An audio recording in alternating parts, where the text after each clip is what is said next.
So there's a little safety right here with an air release valve. You can open this up to fill it up. And then it's a nice cap. Also, this right here is where you would drape the hose. Let's open up the hose and put it on.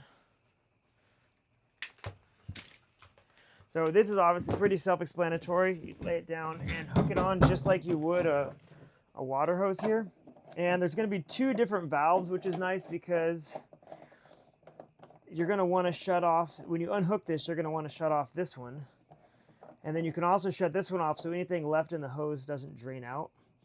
So this is a gravity. So you'd have this set up like this, and all the head pressure from the gas is going to push down and basically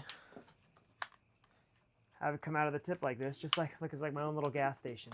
This is going to save me so much time and so much effort. You have no idea how frustrating it's been sending my guys to the store and back with just a 4-gallon gas can. It's costing me way more money, so I'm looking forward to putting this thing into use. So if you're looking for a gas or diesel pump, I'd definitely check this out.